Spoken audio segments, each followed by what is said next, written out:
আজকের ভিডিওটি এমন এক কাহিনী নিয়ে যা শুনলে আপনি চোখের পানি ধরে রাখতে পারবেন না।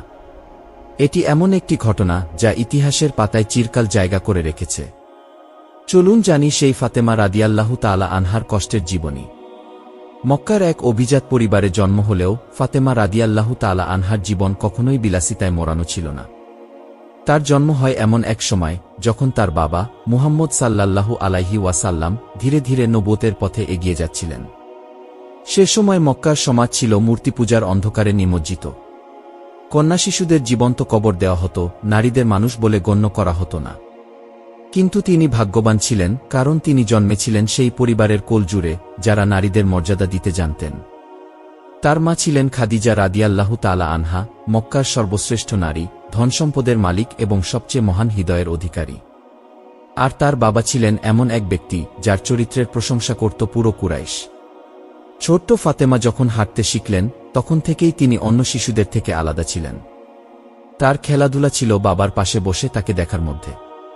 তিনি লক্ষ্য করতেন কিভাবে তার বাবা গরিব দুঃখীদের সাহায্য করতেন, মজলুমদের পাশে দাঁড়াতেন। একদিন ফাতেমা তার মাকে প্রশ্ন করলেন, আম্মা, আব্বা কেন এত মানুষকে সাহায্য করেন? কেন তিনি সবাইকে এত ভালোবাসেন?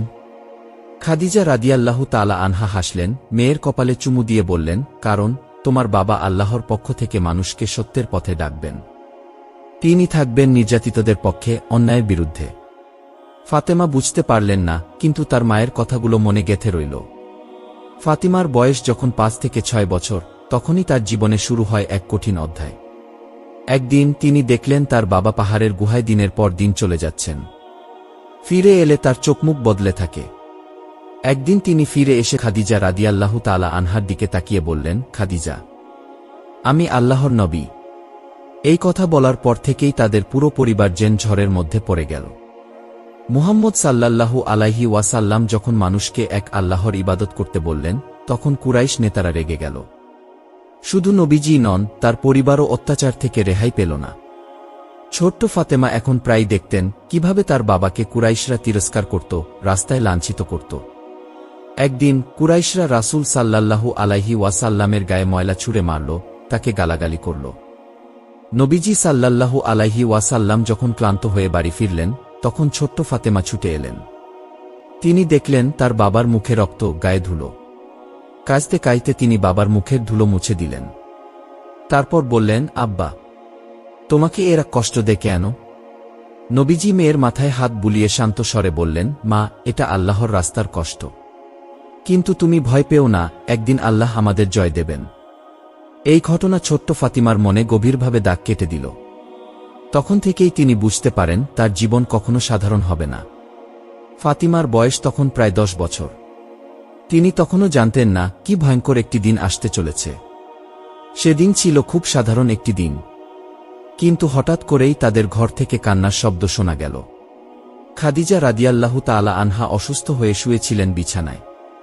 নবীজি সাল্লাল্লাহু আলাইহি ওয়াসাল্লাম তার পাশে বসে চোখের পানি ধরে রাখতে পারছিলেন না। ফাতেমা দ্রুত ছুটে গেলেন, মায়ের হাত ধরে বললেন, আম্মা, তুমি কেন চোখ বন্ধ করে আছো? তুমি কথা বলছো না কেন? কেউ কিছু বলল না। মুহূর্তের মধ্যে তার পুরো পৃথিবী যেন স্তব্ধ হয়ে গেল। তার মা আর বেঁচে নেই। এই শোক সহ্য করতে না পেরে তিনি কাঁদতে লাগলেন। কাঁদতে কাঁদতে নবীজি সাল্লাল্লাহু আলাইহি ওয়াসাল্লামের বুকে মাথা রেখে বললেন, আম্মা আমাদের ছেড়ে চলে গেলেন কেন? নবীজি তার মেয়েকে জড়িয়ে ধরে বললেন, ফাতেমা, কাঁদো না। আল্লাহ তোমার মাকে জান্নাতে নিয়ে গেছেন। কিন্তু ছোট্ট ফাতেমার জন্য এটা ছিল দুঃসহ এক শোক। এরপর থেকে তিনি প্রায় মায়ের কথা মনে করে নীরবে কাঁদতেন। খাদিজা রাদিয়াল্লাহু তাআলা আনহার মৃত্যুর পর নবী সাল্লাল্লাহু আলাইহি ওয়াসাল্লাম এবং তার পরিবার আরও কঠিন সময়ের মুখোমুখি হলেন। কুরাইশরা তখন বুঝে গেল নবীজির সবচেয়ে বড় সমর্থন খাদিজা আর নেই। তারা নবীজিকে আরও বেশি অপমান করতে শুরু করল। রাস্তার পাশে কাদা ছুঁড়ে মারত, বাজারে গেলে তাকে অপমান করত। একদিন এক কাফির নবীজির গায়ে এত জোরে ধাক্কা দিল যে তিনি পড়ে গেলেন। দূর থেকে ফাতেমা সব দেখছিলেন।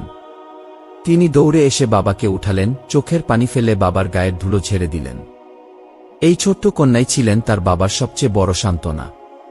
নবীজি তখন মুচকি হেসে বলতেন, ফাতেমা আমার মা, কারণ সে সবসময় আমার যত্ন নেয়। ফাতেমা তখন ধীরে ধীরে বড় হচ্ছিলেন, কিন্তু তার জীবন ছিল কষ্টে ভরা। মায়ের শূন্যতা, বাবার প্রতি অবিচার, সবকিছু তিনি নীরবে সহ্য করছিলেন। এই কষ্টের অধ্যায় ছিল মাত্র শুরু। সামনে আছে আরও অনেক চ্যালেঞ্জ। মক্কার আকাশে সূর্য উঠেছে, কিন্তু বাতাসে যেন বিষাদের ছোঁয়া। ছোট্ট ফাতেমা রাদিয়াল্লাহু তাআলা আনহার জন্য প্রতিটা সকাল ছিল এক নতুন ভয় নিয়ে শুরু হওয়ার মতো। আজ কি হবে? আজ তার বাবাকে আবার কিভাবে কষ্ট দেবে কাফিররা? তিনি জানতেন তার বাবা মুহাম্মদ সাল্লাল্লাহু আলাইহি ওয়াসাল্লাম কোনো ভুল করেননি। তিনি তো শুধু বলছেন আল্লাহ এক, তবুও কেন কুরাইশ নেতারা তাকে এভাবে শাস্তি দেয়? সেদিন সকালেও তিনি বাবার হাত ধরে রেখেছিলেন যেন তাকে রক্ষা করতে পারেন। কিন্তু তিনি জানতেন তার ছোট্ট হাত বাবার জন্য ঢাল হতে পারবে না। ফাতেমা খুব ছোট ছিলেন, কিন্তু তার হৃদয় অনেক বড় ছিল। বাবার প্রতি তার ভালোবাসা ছিল সীমাহীন। একদিন তিনি দেখলেন তার বাবা কাবা প্রাঙ্গণে দাঁড়িয়ে আল্লাহর ইবাদত করছেন। চারপাশে কুরাইশ নেতারা বসে হাসাহাসি করছে। আবু জাহল, উকবা ইবনে আবি মুয়াইত, উমাইয়া ইবনে খালাফ, এরা সবাই ছিল মক্কার ধনী ও ক্ষমতাশালী লোক। একজন বলল, এই লোকটাকে থামাতে হবে। ওকে যদি এভাবে ছেড়ে দিই তাহলে আমাদের দেবতারা অপমানিত হবে। আরেকজন বলল, কেউ কি উট জবাই করেছে? যদি করে থাকে তার নাড়িভুড়ি এনে মুহাম্মদের পিঠে ফেলে দাও।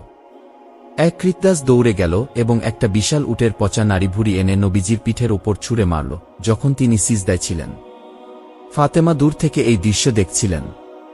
তার ছোট্ট হৃদয় ধাক্কা খেল। কি করবে তিনি? চারপাশে এত লোক, তিনি তো ছোট। তিনি দৌড়ে এলেন, চোখে অশ্রু, হাতে কাঁপুনি। তার বাবার পিঠ রক্ত ও ময়লায় ঢেকে গেছে। কাফিররা তখনও হাসছিল। তারপর তিনি বললেন, আব্বা, আপনার কি হয়েছে? তিনি কাঁদতে কাঁদতে বাবার পিঠ থেকে ময়লাগুলো সরাতে লাগলেন। এত ছোট হাত দিয়ে তিনি চেষ্টা করছিলেন বাবাকে পরিষ্কার করতে। তার কান্না দেখে কাফিররাও থমকে গেল কিছুক্ষণ। হঠাৎ ছোট্ট ফাতেমা দাঁড়িয়ে গেলেন। তার চোখে ছিল অশ্রু, কিন্তু কণ্ঠ ছিল দৃঢ়। তিনি কাফিরদের দিকে তাকিয়ে বললেন, কেন আমার বাবাকে কষ্ট দিচ্ছ? লজ্জা করে না তোমাদের? তিনি কি তোমাদের কোনো ক্ষতি করেছেন? এই ছোট্ট মেয়ের কণ্ঠ শুনে মুহূর্তের জন্য সবাই চুপ হয়ে গেল। আবু জাহল বিরক্ত হয়ে বলল, তোমার বাবাকে বলো আমাদের মূর্তিদের অপমান করা বন্ধ করুক। কিন্তু ফাতেমা জানতেন তার বাবা সত্য পথেই আছেন। তিনি বাবাকে শক্ত করে জড়িয়ে ধরলেন। নবীজি ধীরে ধীরে উঠে দাঁড়ালেন, মেয়ের চোখের পানি মুছে দিয়ে বললেন, বাবা, তুমি কেঁদো না। আল্লাহ আমাদের দেখছেন। তিনি আমাদের সাহায্য করবেন। একদিন রাসূল সাল্লাল্লাহু আলাইহি ওয়াসাল্লাম মসজিদুল হারামে বসে কুরআন তিলাওয়াত করছিলেন। কাফিররা তাকে ঘিরে ফেলল এবং একদম নিষ্ঠুরভাবে আঘাত করল। ফাতিমা তখনও ছোট, কিন্তু তিনি খবর পেয়েই ছুটে এলেন। তার বাবার মুখে রক্ত। তার চোখ ফেটে কান্না চলে এল। তিনি কাপড়ে বাবার রক্ত মুছিয়ে দিতে লাগলেন। নবীজি মেয়ের দিকে তাকিয়ে মৃদু হাসলেন। নবীজি বললেন, ফাতেমা, ভয় পেও না। আল্লাহ আমাদের সাহায্য করবেন। কিন্তু এই ছোট্ট মেয়ে কিভাবে ভয় না পায়? প্রতিদিন তো তার বাবাকে অত্যাচার করা হচ্ছে। ফাতেমা আগেই তার দুই ভাই কাসিম ও আব্দুল্লাহকে হারিয়েছিলেন। তারা ছোটবেলাতেই মারা গিয়েছিলেন। নবীজি যখন রাতে নামাজে দাঁড়াতেন, ফাতেমা পাশে বসে থাকতেন। একদিন তিনি বাবাকে জিজ্ঞেস করলেন, আব্বা, আমাদের এত কষ্ট কেন? নবীজি বললেন, আমরা ধৈর্য ধরলে আল্লাহ আমাদের জান্নাত দেবেন। তখন তোমার কষ্ট আর থাকবে না, ফাতেমা। এই আশ্বাসের মধ্যে তিনি একটু শান্তি খুঁজে পেলেন। কুরাইশরা যখন দেখল নবীজিকে অত্যাচার করেও থামানো যাচ্ছে না, তখন তারা আরও ভয়ঙ্কর পরিকল্পনা করল। এক রাতে আবু জাহল, উতবা, সায়বা, আবু সুফিয়ান সহ কুরাইশের নেতারা একত্রিত হল। তারা সিদ্ধান্ত নিল, আমরা মুহাম্মদকে একসঙ্গে হত্যা করব। জিবরাইল আলাইহিস সালাম এসে নবীজিকে সাবধান করলেন। নবীজি তার বাড়ি ছাড়লেন, আলী রাদিয়াল্লাহু তাআলা আনহুকে নিজের জায়গায় রেখে মদিনার পথে পা বাড়ালেন। ফাতেমা যখন শুনলেন তার বাবা মদিনায় চলে যাচ্ছেন, তখন তিনি দৌড়ে এলেন। আব্বা, আমায় ছেড়ে চলে যাচ্ছেন? নবীজি তাকে জড়িয়ে ধরলেন। নবীজি বললেন, আমি তোমাকে ছেড়ে যাচ্ছি না, ফাতেমা। আমি তোমাকে আমার কাছে নিয়ে যাব। কিন্তু ততক্ষণে ফাতেমার চোখ অশ্রুতে ভেসে গেছে। তিনি জানেন মক্কায় তিনি আর নিরাপদ নন। এভাবেই শুরু হলো হিজরতের অধ্যায়, যেখানে ফাতেমাকে একা মক্কায় রেখে যেতে হলো, বাবার ভালোবাসা থেকে দূরে। মক্কার আকাশে সেই রাত ছিল অস্বাভাবিক নীরব। বাতাস থমকে ছিল, যেন একটা বড় কিছু ঘটতে চলেছে। ছোট্ট ফাতিমা রাদিয়াল্লাহু তাআলা আনহার মনে একটা ভয় দানা বাঁধছিল। তিনি বাবার পাশে বসেছিলেন, তার ছোট্ট হাত নবীজির হাতের উপর রাখা। আব্বা, আপনি কি সত্যিই চলে যাবেন? নবী সাল্লাল্লাহু আলাইহি ওয়াসাল্লাম মৃদু হাসলেন, কিন্তু তার চোখেও ছিল বেদনার ছাপ। ফাতেমা, আমাদের জন্য মদিনায় নতুন জীবন অপেক্ষা করছে। আমি তোমাকে আমার কাছে নিয়ে যাব। শুধু ধৈর্য ধরো। কিন্তু কিভাবে তিনি ধৈর্য ধরবেন? এতদিন তো তিনি বাবাকে রক্তাক্ত অবস্থায় দেখেছেন, নির্যাতন সহ্য করতে দেখেছেন। আজ যখন তিনি চলে যাচ্ছেন, তখন তিনি কিভাবে একা থাকবেন? মা হারানোর কষ্ট আবার নতুন করে জাগল। যখন তার মা খাদিজা রাদিয়াল্লাহু তাআলা আনহা মারা গিয়েছিলেন, তখনও তিনি এত কেঁদেছিলেন। আজ আবার সেই একই অনুভূতি তার বুক চেপে ধরল। নবীজির চোখে পানি এসে গেল, কিন্তু তিনি মৃদুস্বরে দোয়া পড়তে লাগলেন। আল্লাহ, তুমি আমার ফাতিমাকে শক্ত রাখো। নবীজিকে বিদায় জানানোর পর ফাতেমা রাদিয়াল্লাহু তাআলা আনহার দিনগুলো যেন থমকে গেল। মক্কার রাস্তায় হাঁটলেই কুরাইশরা বিদ্রূপ করত। তোমার বাবা তো পালিয়ে গেল, এখন তুমি কি করবে হে মুহাম্মদের মেয়ে? ফাতিমা মাথা নিচু করে দ্রুত হাঁটতেন। তার বুকের মধ্যে কান্না চেপে রাখতেন। তিনি জানতেন তার বাবাকে মদিনায় পাঠানো হয়েছে আল্লাহর নির্দেশে। কিন্তু এই অপেক্ষা এত কঠিন হবে তিনি কল্পনাও করেননি। নবী সাল্লাল্লাহু আলাইহি ওয়াসাল্লাম যখন মদিনায় হিজরত করলেন, তখন ফাতেমা রাদিয়াল্লাহু তাআলা আনহা আর তার পরিবার মক্কায় থেকে গেলেন। সেই প্রথমবারের মতো তিনি বাবার কোল ছাড়া ঘুম থেকে উঠলেন। প্রতিদিন সকালে তিনি নবীজির মুখ দেখে দিন শুরু করতেন, কিন্তু আজ ঘরটা কেমন যেন খালি খালি লাগছিল। তিনি জানালার কাছে এসে তাকালেন। বাইরে মক্কার সেই পরিচিত রাস্তা, কিন্তু আজ যেন কিছুই আগের মতো নেই। তিনি ভাবলেন, আব্বা কি এখনো পথেই আছেন? তিনি কি নিরাপদে পৌঁছেছেন? এই চিন্তাগুলো তার শিশুমনে অস্থিরতা সৃষ্টি করছিল। কুরাইশদের অত্যাচার আরও বেড়ে গেল। নবীজির হিজরতের পর কুরাইশরা আরও ভয়ঙ্কর হয়ে উঠল। তারা ভাবছিল, যদি মুহাম্মাদের সাল্লাল্লাহু আলাইহি ওয়াসাল্লাম পরিবারকে কষ্ট দেওয়া যায়, তাহলে হয়তো তিনি ফিরে আসবেন। একদিন একদল কুরাইশ যুবক রাস্তার ধারে দাঁড়িয়েছিল। তারা যখন ফাতেমা ও তার বোন উম্মে কুলসুমকে দেখল, তখন কফেররা বিদ্রূপ করে বলল, দেখো, মুহাম্মাদের মেয়েরা। ওদের বাবা তো পালিয়ে গেছে, এখন কে রক্ষা করবে? আরেকজন বলল, তোমাদেরও মদিনায় যেতে হবে, না হলে আমরা তোমাদের থাকতে দেব না। ফাতেমা কোনো উত্তর দিলেন না, কিন্তু তার চোখ অশ্রুজ্জ্বল হয়ে উঠল। তিনি জানতেন তার বাবা চলে যাওয়ার পর তাদের জীবন আরও কঠিন হয়ে উঠবে। প্রতিটি রাত ছিল তার জন্য একটি কঠিন পরীক্ষা। মক্কার সেই রাতগুলো, যেখানে তিনি বাবার পাশে ঘুমাতেন, এখন সেই জায়গায় এক নিঃসঙ্গতা বিরাজ করছিল। তিনি কল্পনায় ভাবতেন, আব্বা এখন কোথায়? তিনি কি বিশ্রাম নিতে পারছেন? তিনি কি আমাদের কথা ভাবছেন? তিনি বিছানায় শুয়ে দোয়া করতেন, আল্লাহ, আমার আব্বাকে নিরাপদে রাখো। নবীজি সাল্লাল্লাহু আলাইহি ওয়াসাল্লামের পরিবার মক্কায় সবচেয়ে বেশি দারিদ্র্যের শিকার হয়েছিল।